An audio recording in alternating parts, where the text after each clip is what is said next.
Hey guys, this is Hamad from Code Genie, and today we are going to talk about pipe operator in Elixir. It's a very cool and very interesting operator in Elixir, and we use it in a wide variety of different ways, like inside Ecto when we query something, and also inside Elixir code. And the main purpose for this operator is to make our code look more cleaner. So guys, let's just dive right into it.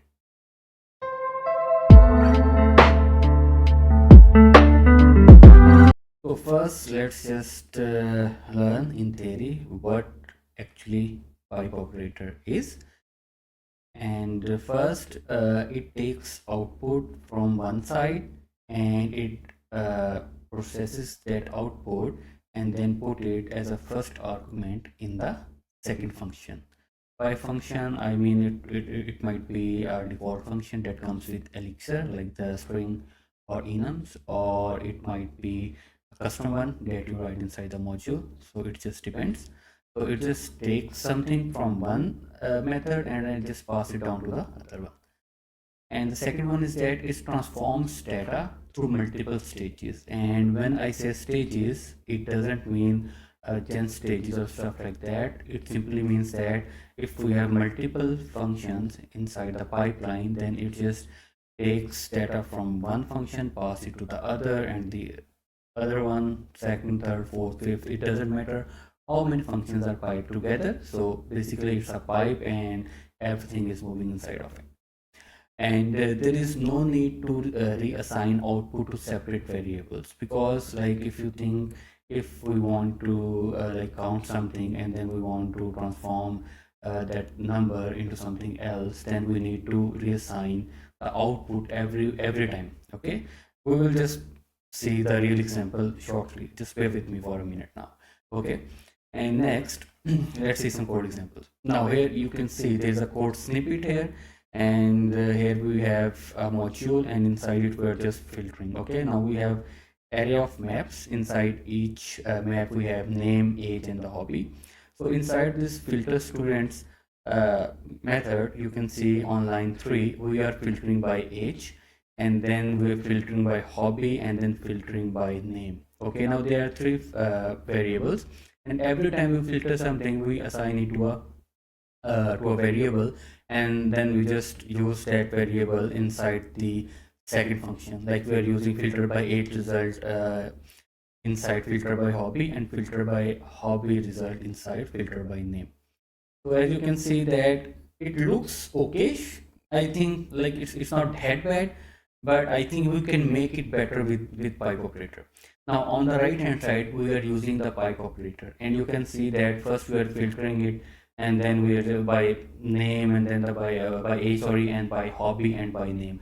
We are not reassigning it every time we filter the results. Okay, it's just pipe it all together. So first it filter the students by age, pass it down to this second filter functions, which is that by hobby, and then the third function, which is by name.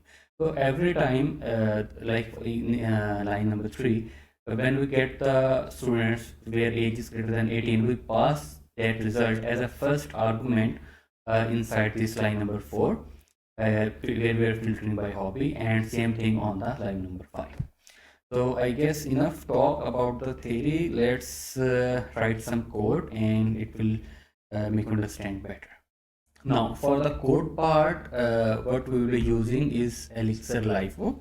So if you just search Elixir Livebook inside your browser, you can see that this is the first link. Okay, click on this one. And okay, so basically what Livebook is that it's a very useful tool that we can use to write Elixir code, and it features a wide variety of functions, and we don't have to install Elixir locally. So it's basically the same thing as we use Jupyter notebooks for Python. So the coolest thing about this is that you don't have to install Elixir on your local machine. Just go to this Elixir Livebook website. Here you can see that there's an option where you can install it on your local machine. You can install it on a Mac or Windows, or you can even run it on the cloud. And if you go to check our README, click on this one, check our readme. And if you go to this section which is Docker, okay, inside this getting started, this one, okay, so if you go here, then this is my choice of running this Livebook because I don't have to install it manually on my machine. What I need to do is just make sure Docker is running on my local machine, and I will just copy paste this first line, Docker run, this one, and I just copy it, and if I paste it inside the terminal, so this is my terminal, and if I just paste it here and I hit enter, it will take a few seconds. And okay, now it's giving me a URL where my Livebook is running on my machine. So just make sure that Docker is running. You don't have to do anything, just copy and paste this address and it will be running fine. Okay, now go back to your browser. Okay. Now here you just have to paste this link and hit enter. And yeah, so here is my notebook, and there are a lot of different stuff here that you can explore.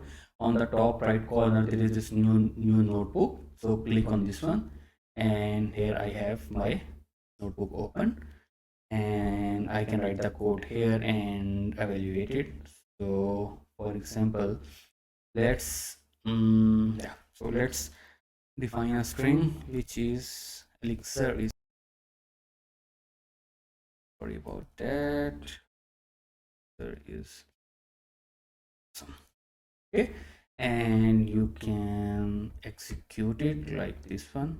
Okay, and here Elixir is awesome, so it's working fine.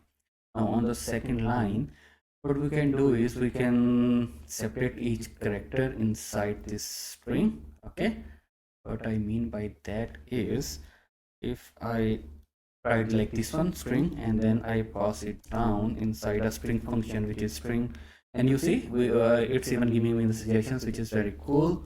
So string.graphemes, yeah, it's auto completed. So if I hit re-evaluate, then okay, you see now Elixir is awesome, including the spaces. So it's just each character is separated. Okay, now I want to pipe it into another function which is enum module. So enum works on list, so string.graphemes is a list, so I want to reverse it. So reverse, and yeah, this one. Okay, and if I hit re-evaluate, then you can see that it's reversed now.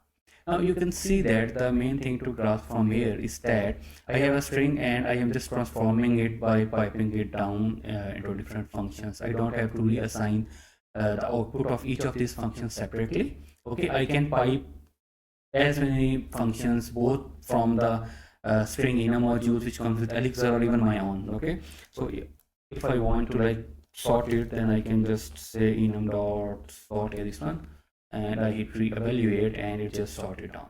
Okay, and the last one, let's say if I want to count the total number of characters inside the string including the spaces, then I can just enum.count and I re-evaluate, and it's 17 characters including the spaces. So it's really cool, and the real space where it really shines is inside Ecto, where we are querying, because inside Ecto the code really looks cleaner when you use keyword query language. Okay, and I guess that's it, guys, for this video. And please subscribe to the channel, and I will be uploading a lot of videos related to Elixir and other programming languages very soon. So please subscribe and like the video and leave the comment if you like the video, and I will meet you guys in the next one. Thank you guys for watching.